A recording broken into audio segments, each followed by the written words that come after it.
In the name of Allah, Assalamu alaikum dear students of class 12th. Welcome to all of you in this online session of sociology class. Dear students, as you know, we were discussing the features, or we can say the main characteristics of a rural society in the previous topic. And to continue that very topic, our today's topic is green revolution.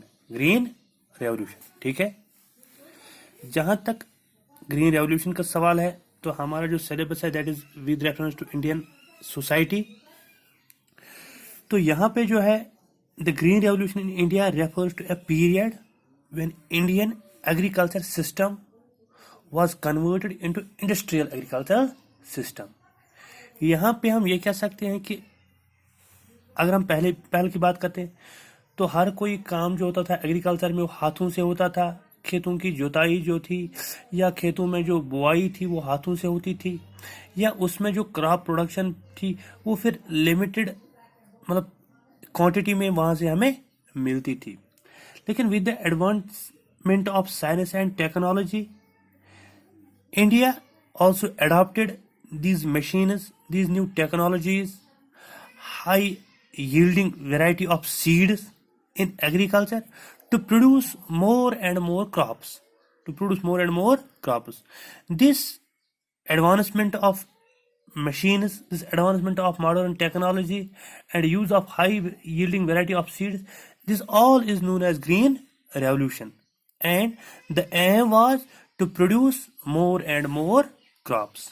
ठीक है, और जहां तक green revolution की बात है India में जो होता है इट स्टार्ट्स और we can it commenced in 1965 under the leadership of Congress government.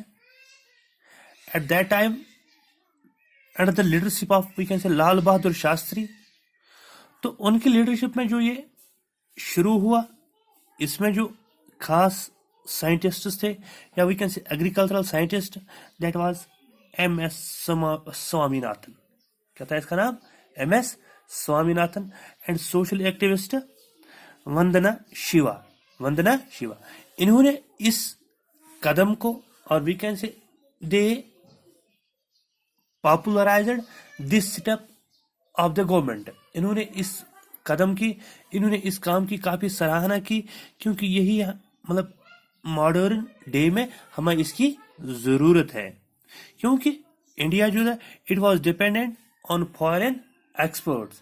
क्योंकि यहाँ जो पॉपुलेशन है ये बहुत ज्यादा, तो इसकी जो फूड नीड्स है वो within the country fulfil नहीं होती थी।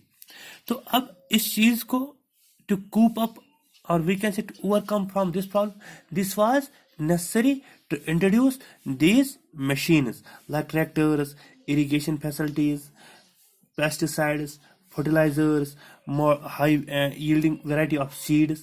So the aim of this was to overcome from the shortage of food production and to we can say ये जो फॉरेन एक्सपोर्ट पे हमारा ज्यादा दारोमदार था, इससे कम करने के लिए या इससे मतलब छुटकारा हासिल करने के लिए ये जरूरी था। तो इस पूरे सिस्टम का नाम रखा गया ग्रीन रेवोल्यूशन। तो जहां तक ग्रीन रेवोल्यूशन की बात है तो we can say it introduced in USA and with span of time it spreads in other countries also, and India introduced or we can say India commenced this process in 1965. तो इसका जो खास मकसद था वो क्या था? With in the country food production को अचीव करना और फॉरेन एक्सपोर्ट पे जो है वो दारोमदार वहां कम करना। और इसमें जो ये था कि increase in the production of food crops. ठीक है, फूड प्रोडक्शन ऑफ क्रॉप्स जो है वहां पे हमें ज्यादा से ज्यादा जो है प्रोडक्शन मिलनी चाहिए। तो this was something about green revolution.